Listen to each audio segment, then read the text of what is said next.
Bonsoir et bienvenue sur Khessa TV. Vous le savez, l'autre branche de cette télévision, de cette ligne éditoriale que vous connaissez déjà, verte, cette télévision verte, c'est les graines de changement, c'est-à-dire l'éducation. Alors là, on va faire exception pour prendre la place de l'animatrice de l'émission, Fatoumata Binta Tafsir Diallo, parce qu'on est en déplacement. Ne pensez pas que nous sommes dans la capitale, nous sommes bien sûr dans Kindia, Damakania, je crois. Dans le jardin fleuri de M. Camara. Ah, il se présente lui-même. Oui. Vous le reconnaissez. Voilà. Camara Café qui aime le confort au village. Bonsoir, Camara Café. Merci beaucoup, alors, le grand journaliste. Merci, ça fait plaisir. C'est une deuxième fois qu'on se retrouve. Oui.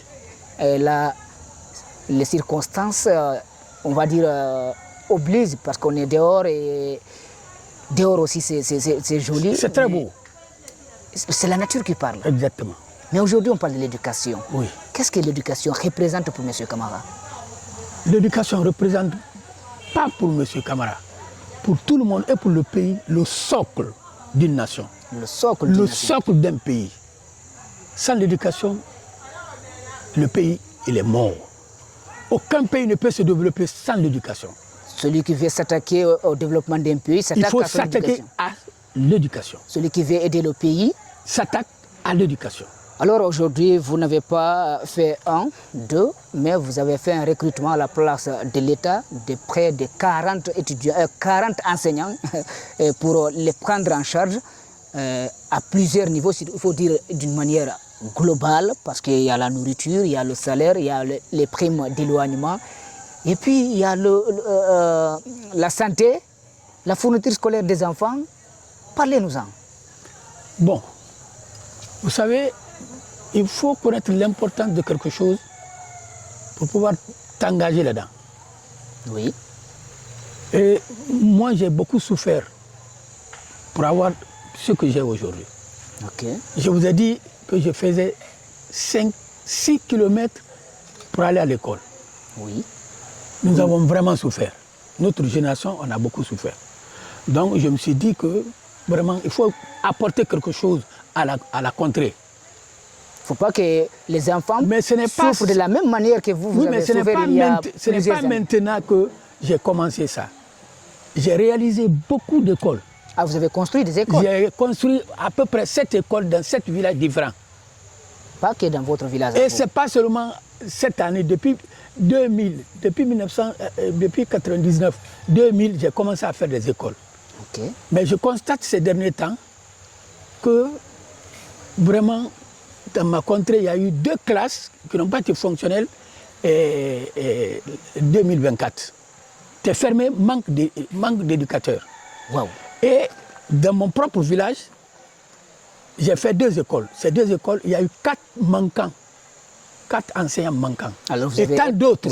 Vous avez étendu le constat. Mais il y a 4 ans, j'ai constaté que notre sous-préfecture sortait 0 admis. Ok, un c'est triste là, constat.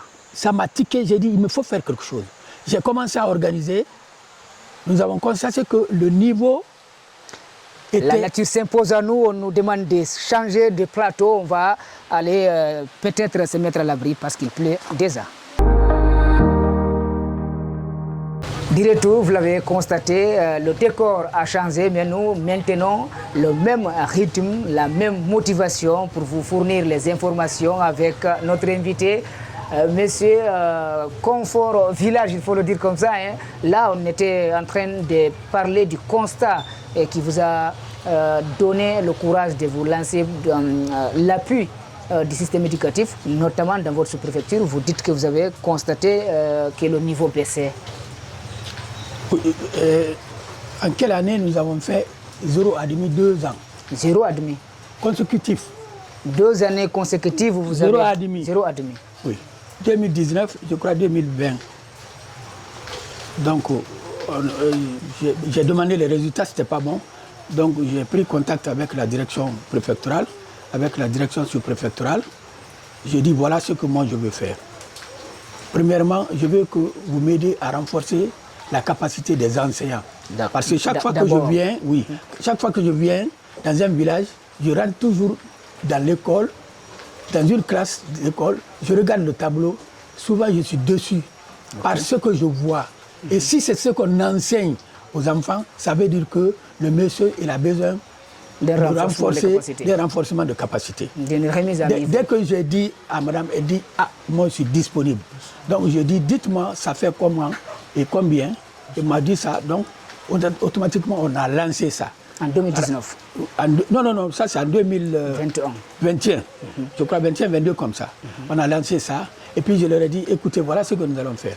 Et les enfants, souvent, quand ils sont à l'examen, ils ont le stress. Ils ne sont pas habitués. Je voudrais que dans l'année, au moins 3 fois, on réunit tous les candidats dans une même école.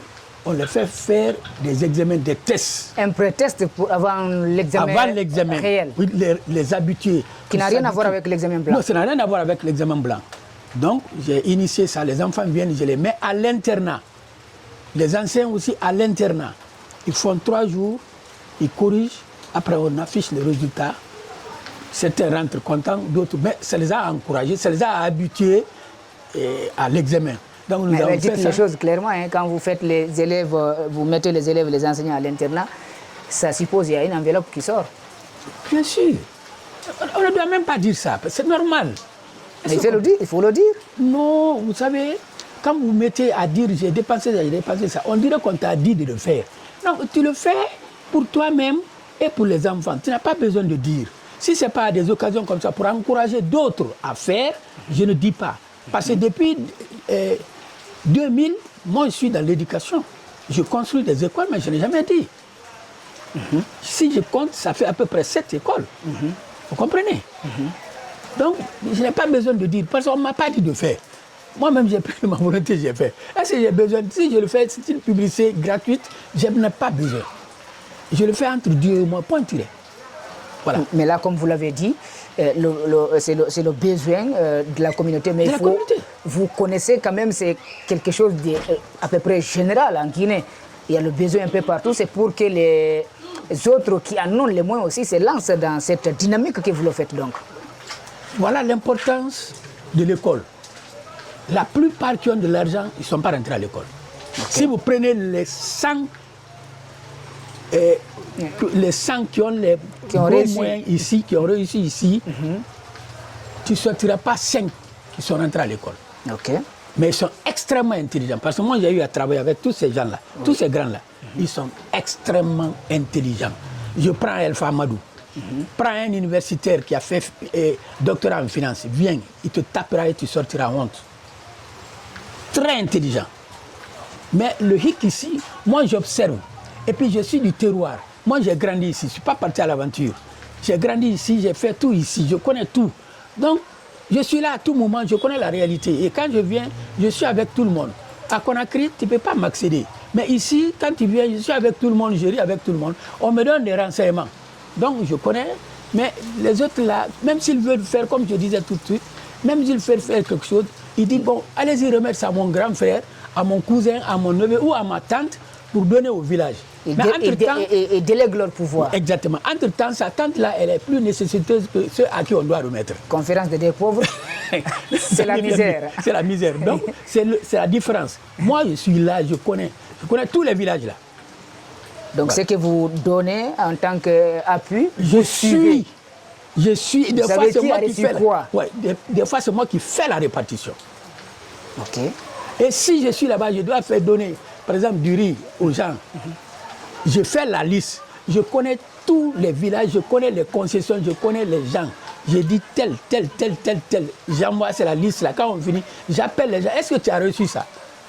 Donc le problème ne se pose pas. Ouais, c'est pourquoi il faut être du village, il faut être proche du village, il faut être là à tout moment, il faut avoir le temps pour ton village, pour ta communauté. Le temps. Le temps, c'est important. Pas que l'argent. Non, ce n'est pas l'argent, c'est le temps. Regarde le temps que j'ai eu avec tous ces gens, toute la journée on est là. Oui. Ils repartent contents. Et la lumière montre qu'il fait nuit déjà. Vous comprenez? Ils sont contents. Tout ça là, ça fait du bien. Voilà. C'est le bonheur recherché donc. Oui. Mais ce qui fait la particularité cette année, c'est que non seulement vous avez pris en charge des enseignants communautaires, mais la méthodologie qui a été appliquée, c'est comme si c'était un recrutement national organisé par l'État. Comment ce recrutement a été organisé? Comment vous avez eu cette initiative et comment ça s'est passé? Bon, voilà, j'ai fait d'abord un constat. J'ai vu que les anciens qui sont là, ils se débrouillent. Mais la qualité reste à désirer. Le niveau, ce n'est pas leur faute. Moi, j'ai fait un séminaire à Accra avec un professeur burkinabé qui nous a dit que la science court tout moment. Ouais, elle ne s'arrête pas. Mais que c'est toi qui dois suivre la science. Mais si tu sors de l'école, tu commences à enseigner, 1 an, 2 ans, 3 ans, tu ne fais pas une mise à niveau. Tu n'es plus enseignant là. Tu comprends, tu tâtonnes. Parce que la méthodologie a changé. Beaucoup de choses ont changé. Si tu ne suis pas la technologie, mais tu es en retard. Donc c'est pourquoi j'ai demandé un renforcement de capacité. Quand j'ai constaté que le niveau est ceci et cela, donc pour initier un recrutement, il fallait absolument mettre des innovations. Ok. Dans tous les pays du monde, quand on fait un concours, il y a l'épreuve écrite et il y a le oral. Okay. C'est le oral qu'il faut tenir compte. Ça en tant qu'enseignant. Ça ressort le niveau de l'enseignant. Parce qu'il y a le message, il y a celui qui doit véhiculer le message et puis vous comprenez? Le récepteur. Pose-moi la question, comment on conjugue le verbe pleuvoir au présent de l'indicatif. Ok. On a posé cette question. Vous avez posé cette question à un enseignant? Non, ce n'est pas moi. Les évaluateurs ont posé cette question? Les évaluateurs ont posé cette question. À un enseignant? Oui, à plusieurs. Okay. Et plusieurs ont eu la même réponse. La bonne réponse? Non, la même réponse que je vais vous dire. Allez-y. On a dit conjuguer le verbe pleuvoir au présent de l'indicatif. La plupart ont dit je pleure. Oh. Il pleut. Nous pleuvons. Vous pleuvez, il pleut. Vous parlez des enseignants ou des élèves? Ceux qui ont fait l'examen. Veulent enseigner. Voilà, ceux qui veulent enseigner. Ok. On dit... Ils étaient en train de pleuvoir eux-mêmes. Oui, oui. Okay. Est-ce que vous comprenez? Excusez-moi, parce que c'est une invention là, on dirait. Donc c'est pourquoi il y a eu 57 candidats. Nous avons pris 29, mais certains niveaux restent à désirer. Ce n'est pas un niveau. Vous comprenez?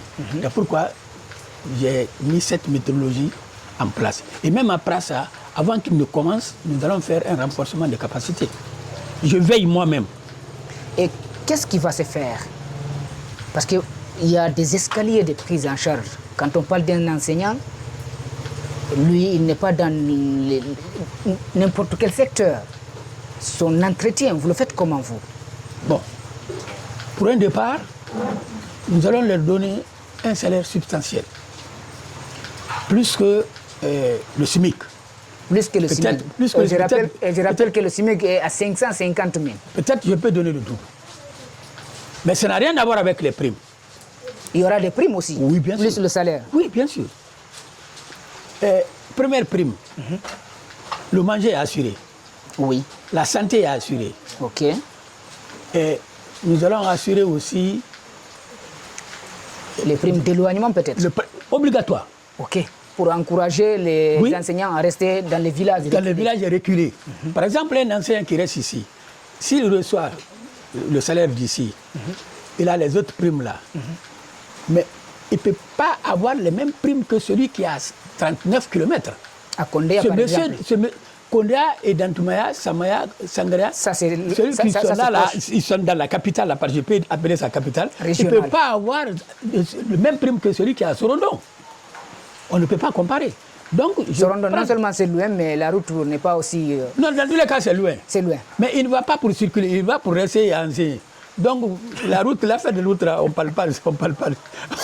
Il est toujours directeur égal à lui-même. Camarade Café, il est avec nous dans cette émission Graines de changement pour parler de l'éducation, parce que vous le savez, à partir de cette année, c'est le retour de l'agriculture dans le système éducatif. Et puis là, c'est une joie de savoir qu'il y a un Guinéen qui prend la décision, la lourde décision et la lourde responsabilité d'accompagner l'État en prenant en charge des enseignants, mais pas que les enseignants. Vous nous apprenez aussi que vous prenez en charge la fourniture scolaire des élèves. Vous savez, je vous assure qu'il y a des parents d'élèves qui ne peuvent pas payer les fournitures des enfants. Donc cette année, je ne dis pas l'année prochaine, c'est Dieu qui décide ça. Cette année, aucun enfant de cette sous-préfecture ne paiera une fourniture. Aucun enfant de toute la sous-préfecture, pas qu'un secteur ou de toute la sous-préfecture, je dis bien, de Samaya. C'est 3 000 et quelques. 3 000 et quelques. Le matériel est déjà là. Ce n'est pas dire je vais envoyer demain, c'est là. J'ai déjà mis à la disposition. Les cahiers sont là. 3 000 et quelques élèves? Oui, je crois. Le directeur de l'éducation, je crois, il est là. Les cahiers sont là. Les bics sont là. Les ardoises sont là. Les gommes sont là. La craie. Ce qu'on utilise. Tout est prêt. Tout est prêt, tout est là. C'est dans le magasin. Le riz qu'on doit donner pour toute l'année est là. C'est dans le magasin. Non, il n'y a pas de rupture de stock. Il n'y a pas de rupture de stock. Je ne veux pas qu'on en parle parce que les gens vont dire il faut qu'on en parle. Bon, c'est obligatoire. Bon, j'en parle uniquement parce que je voudrais certaines aussi prendre exemple. Oui, il y en a des manières qui peuvent faire ça. C'est pourquoi je n'ai pas besoin de... Parce que je le fais entre Dieu et moi, donc je n'ai pas besoin. Ouais. Vous comprenez? Mais si d'autres peuvent aussi s'inspirer de mon expérience, ça me fera plaisir. De votre bonté, ce n'est même pas de votre expérience. De votre bonté. Il y en a qui ont plus d'expérience que vous, mais qui n'ont pas ce courage. Oui, mais ils ont le courage. Certainement, certains le font, mais ils ne savent pas le faire. OK. Et vous le faites comment? Il faut être présent. Qu'est-ce qui différencie votre faire et il faut être présent. Il faut être présent. Si je remets ça tout de suite à mon petit frère de distribuer, ça va disparaître. Hein. OK. Il va faire comme font entre les Silla. Voilà. Donc, moi, je suis. OK. Voilà. C'est la différence. Alors, il faut avoir le temps pour toi, le temps pour ta communauté, d'où tu viens. Alors nous avons pris la température aussi des responsables éducatifs ici dans cette sous-préfecture, mais aussi au niveau de la préfecture. Vous allez suivre successivement le directeur sous-préfectoral de l'éducation, mais aussi la directrice préfectorale de l'éducation de Kindia. Ils sont au micro de Mohamed Lamine Silla.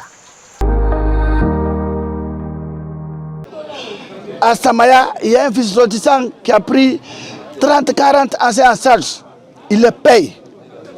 Et moi-même, en tant que délégué scolaire, en 2022, il m'a donné un moyen de déplacement, une moto, dans le carton, sortie d'usine. Et il continue encore à investir. Vous prenez l'action, d'abord, vous êtes en train de sensibiliser sa population, la population de Samaya, le président du district. Les élèves, les enseignants, pour qu'au moins M. Camara ait le courage de faire quelque chose. Et même si après M. Camara, créer notre fils de sortir ça aussi pour continuer l'œuvre de M. Sekouba Camara. Donc c'est la sensibilisation, c'est le travail. Nous remercions vivement ce acte. Il n'est pas donné à tout le monde d'agir ainsi. Vous savez, le problème d'enseignants, c'est un problème entier en République de Guinée. Et le ressortissant, Sekouba Dantoumaya Samaya Camara, ce n'est pas sa première fois. Ça fait partie de sa culture d'aider l'éducation et qualifier le système éducatif de sa contrée. Ça ne date pas d'aujourd'hui. Il s'implique dans la formation, dans le renforcement des capacités des enseignants de Samaya, le renforcement des capacités des élèves dans les matières fondamentales. Et cette année, qu'est-ce qu'il a opté? Il dit, madame, je voudrais faire un appui, aider le département pour que vous m'aidiez à choisir des enseignants valables, mais sous forme de tests oral et écrits.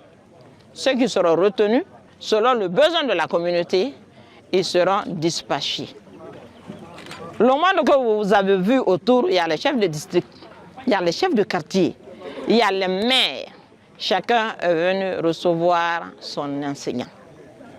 Et tous les enseignants que vous voyez derrière moi, les 4 admis de préscolaire et les 33 admis de l'enseignement général seront déployés dans des zones de besoin.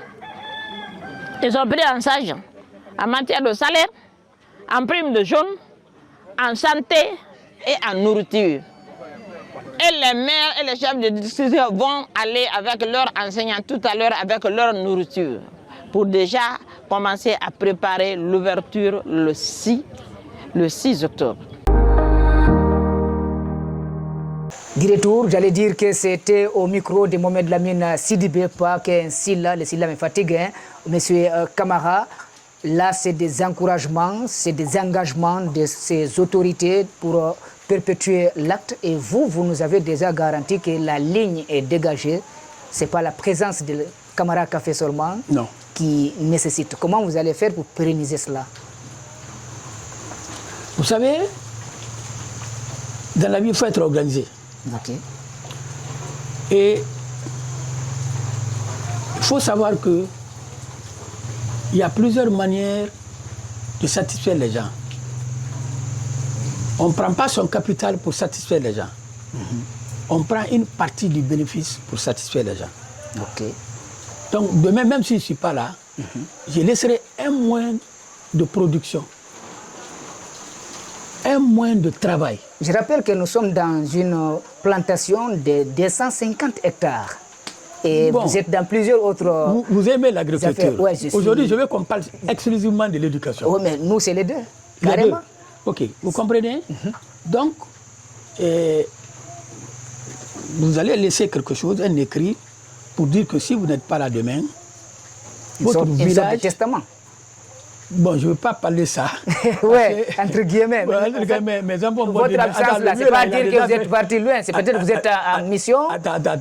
Parlons de ça. Non, pas en mission. Non, parlons de ça. Soyons prudents. Les enfants vont dire, ah, mais le vieux, là, il avait le testament. Hein. Non, soyons prudents. Alors. Vous comprenez? Donc, il y a quelque chose que vous allez laisser, un pourcentage que vous allez laisser pour votre communauté. Okay. Chaque bénéfice qui rentrera dans ça, l'année... La ligne là, c'est pour ça. Non, la ligne est là. Mais quand je ne suis pas là, ça va fonctionner. Je suis un homme, je ne me vante pas, mais je suis un peu organisé. Je suis seulement désordonné. Et pour vous dire que nous sommes là depuis longtemps, nous avons aussi pris le temps d'interviewer la famille pour savoir comment elle apprécie le geste de M. Camara et à qui on a donné la parole. C'est sa petite fille qui dit déjà que M. Camara est une sorte d'inspiration, une source d'inspiration, j'allais dire, qu'elle cherche à faire plus que son grand-père parce qu'elle a déjà vu la ligne qu'il est en train de tracer pour ses enfants. On va suivre cet élève qui désire être économiste, il faut le dire. Très fier et on compte faire aussi comme lui, plus que lui. Ouais, parce que ce qu'on voit là, ça nous inspire. Personnellement, moi, ça m'inspire. Parce que de base, c'est dans mes projets, le futur, venir construire dans mon village, même pas des écoles, mais des hôpitaux. On peut avoir aussi des universités parce qu'il y aura forcément des grands cadres. Donc on ne sait pas d'où peut sortir les grands cadres. Donc il se peut qu'on investisse un peu partout. À l'instant même, Moussoukoro Camara qui était au micro de Alassane Diallo qui dit que M. Camara Café est une source de motivation pour elle et elle veut faire mieux. Qu'est-ce que ça fait pour un grand-père d'entendre de tels témoignages, M. Camara? Bon, je pense que c'est bon de parler, mais attendons de voir. Ne la sous-estimez pas, hein? Non, c'est déjà une bonne chose parce qu'elles voient des choses. Je suis sûr que demain, elles vont faire plus. C'est mon troisième garçon qui est assis là. Il voit tout, hein. Je pense qu'ils vont continuer l'œuvre. Nous le voulons tous quand même. Nous le voulons. Je le souhaite. Et je pense qu'ils le feront. L'éducation, je m'aimerais vous dire que c'est pas ça. Moi, dans mon quartier, Je paie la scolarité de 270 élèves. Ça n'a rien à voir avec ce qu'on est en train de dire Ça là. n'a rien à voir. Qui êtes-vous? Et c'est des gens... Qui êtes-vous, vous? Et Pour faire tout ça? Pourquoi j'ai fait ça? Uh-huh. J'ai vu des familles qui ne sont pas capables d'envoyer leurs enfants à l'école, dans mon quartier. Et effectivement, ils n'ont pas de moyens. Ça, c'est pas dans le village. Je dis dans mon quartier, à Kisoso. Je dis le nom de quartier parce que vous pouvez aller enquêter. À Kisoso, c'est dans la commune de Matoto. Nous sommes dans la capitale guinéenne, Conakry. Oui. Et là, c'est quelque chose de... C'est un constat aussi, il faut le faire dans d'autres communes pour dire qu'on a besoin de nombreux M. Camara Café ou M. Camara Confort Village, il faut le dire. Je préfère Confort Village. Pour soutenir l'éducation et le développement durable, surtout le développement rural. Comment ça se passe là-bas aussi? Où? À À Kisoso. Bon, j'ai mis un système chaque mois en communion avec les écoles qui font 20 et quelques, parce qu'ils sont éparpillés dans plusieurs écoles. Donc chaque mois, on paye une partie. Chaque mois, on paye une partie. Mais il y a un système. Si l'enfant échoue, il quitte dans le cadre. Ah, il y a une condition en fait. Oui. Si on va prendre votre enfant en charge, il va falloir le suivre. Exactement. Parce que Je ne vais pas aller le suivre pour vous. Si vous ne le suivez pas, il échoue, il quitte. Vous le prenez en charge. Hein? En ce moment, vous en la chargez. famille prend en charge. Ok, ça c'est la condition. Mon frère. Mais comment vous avez fait pour élire quand même les personnes, la sélection? Comment vous avez fait? Non, on ne sélectionne pas. La famille vient dire à ton fils. On passe par votre entourage pour vous... Pour m'accéder à Conakry, ce n'est pas facile. Ça, je vous dis. Donc, il passe par mes enfants. Aidez-moi, près de votre papa. Il y a ça, il y a ça. Bon, j'ai un fils qui est chargé de ça. Les gens viennent le voir. Ils voient. Non, effectivement, c'est des gens qui ne peuvent pas. Donc, vous avez un ministre de la solidarité dans la famille. Donc, je pense. Et ces gens-là, franchement, ils n'ont pas les possibilités. Mais une fois que son enfant a échoué, l'année prochaine, son enfant sera premier ou deuxième. Hein. Non, parce que ce qui va se passer pendant les vacances. Non, pas pendant les vacances. Parce que toute l'année, il va tout faire pour payer la scolarité. Il est fatigué. Alors, il suit son enfant. Cette année, par exemple... Il a dit, ne me faites pas ça, ne joue pas. Non, pas prier. L'enfant, quand il rentre, dis-le de s'asseoir et d'apprendre. Ouais. Il faut avoir le temps pour l'enfant. Beaucoup d'enfants échouent, c'est notre faute. On n'a pas le temps pour nos enfants. Voilà. Bien sûr, on a la recherche du quotidien aussi, mais il faut avoir le temps pour l'enfant. Il faut le dire, assois-toi, apprends. Ma maman n'était pas lettrée, mais dès que je rentre, après le matin, il dit, assois-toi, apprends. Elle ne sait pas ce que je dois apprendre. Là, c'est un appel, vous lancez aux femmes. Voilà. Oui. Dans tous les cas, je suis assis, hein. Tu ne bouges pas, c'est toi qui sais me assis, tu vas apprendre, tu ne vas pas apprendre. Mais comment vous allez faire? Parce que c'est une zone carrément agricole. J'apprends ici que les parents font sortir les enfants pour aller faire les travaux champêtres. Vous avez financé là. Comment vous allez faire le suivi pour que ce ne soit pas... Le système est déjà en place. Et c'est quoi le système? On a mis un système de contrôle. Ok. On a confié le contrôle non seulement à la direction sous-préfectorale de l'éducation, mais nous avons confié à toutes les femmes des villages. C'est que s'il y a un qui le fait, elle sera dénoncée, elle ne saura pas par qui. Exactement. Et si c'est le cas, vous allez agir. Je vais vous dire une chose. Nous devons normalement renforcer notre législation parce que j'ai vu dans certains pays, comme la Tunisie, je donne toujours l'exemple de la Tunisie. Là-bas, quand tu n'envoies pas ton enfant à l'école, tu es condamné à 3 ans. Ce n'est pas aller au tribunal de dire ça. C'est déjà un crime. Non, on te prend, on te fout là dans 3 ans, tu fais là-bas, après tu sors. En tout cas, pendant les campagnes pour la nouvelle constitution, ils nous ont vanté que maintenant c'est l'État qui prend en charge l'éducation à partir de jusqu'à 16 ans, j'allais dire. C'est obligatoire même si c'était déjà ça existait, mais ça a été réitéré. Donc, ce sont peut-être des faits qui peuvent vous encourager, parce que vous parliez là de la législation. Non, non, vous savez, prendre les enfants en charge, l'État le fait déjà. Comprenez?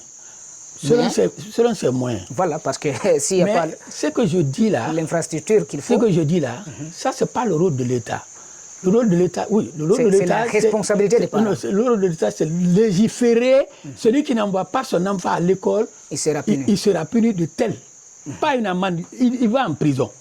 Carrément. Carrément, en Tunisie, tu vas en prison. Toi, tu n'as pas été à l'école. Tu veux que ton enfant soit comme toi, tu es un criminel. Donc, tu es jugé 3 ans. Et si tu réitères, c'est autre chose. C'est tout. Maintenant, prends les gens en charge. C'est un système pour combattre la déscolarisation ou la non-scolarisation. La non-scolarisation, la déscolarisation, tout ça là, c'est un crime. Alors comment vous faites ici? L'enfant est innocent. L'enfant est innocent. Donc, il ne faut pas le faire perdre, comme toi tu as perdu. On doit mettre une législation pour ça. Parce que aujourd'hui, ceux qui n'ont pas été à l'école, ils sont dans le regret. Bien sûr. Vous comprenez? Ils sont dans le regret total. Parce qu'on dit l'ignorance coûte plus cher que l'instruction. Mais ils disent, ah, je donne un exemple. J'ai un ami, et je faisais le café avec lui. Après, il est parti aux États-Unis. Il a demandé l'asile. Il devait avoir la nationalité. Mais jusqu'à présent, il n'a pas la nationalité. Et vous savez pourquoi? Non. Parce que là-bas, quand tu viens, c'est toi qui t'assois et on dit écrit. Ok. Alors là, c'est là le bas blesse. Il ne peut pas écrire. Un jour, je l'ai appelé, il me devait de l'argent. Je l'ai appelé. J'ai dit, ah, mais attends, il dit, tout camarade, laisse tomber ça là. Tu sais ce que moi, mon papa m'a fait? Il y a pire que ça. J'ai dit, tu sais ce que mon papa m'a fait là, c'est pas bon. J'ai dit, c'est quoi? Il dit, il ne m'a pas mis à l'école. Il dit, tout le monde, tous ceux avec qui je suis là, ont eu le papier. Moi, je ne peux pas. Il dit, parce que je ne peux pas écrire. Alors, c'est important de rappeler de tels exemples. Il m'a fait du mal. C'est important de rappeler de tels exemples parce que votre enfant, c'est sous votre responsabilité. Oui.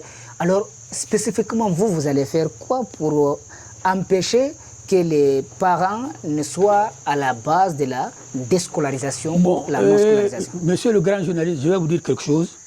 Dans cette contrée, on me respecte. Quand je parle, les gens me respectent. Et vous avez dit quoi? J'ai dit à tout le monde, ce qui était hier ne l'est plus aujourd'hui. Tous les enfants seront scolarisés. Nous avons déjà 1619 en première année et nous allons continuer. Ceux qui vont rentrer cette année? Cette année seulement. Okay. Les gens me respectent quand même. Et Dieu merci. Les gens me respectent et Dieu merci. On me signale que c'est la fin, le temps qui nous a été accordé par l'équipe de réalisation. Monsieur Camara, Sekouba Camara, Camara Café, Confort au village. Oui. Merci d'avoir accepté cet entretien. On sait que ça ne sera pas la dernière fois parce qu'on va suivre ensemble ce projet. Merci beaucoup, les grands journalistes. N'appelez pas Mamoudou Diallo, c'est ça, Sophie. Merci beaucoup.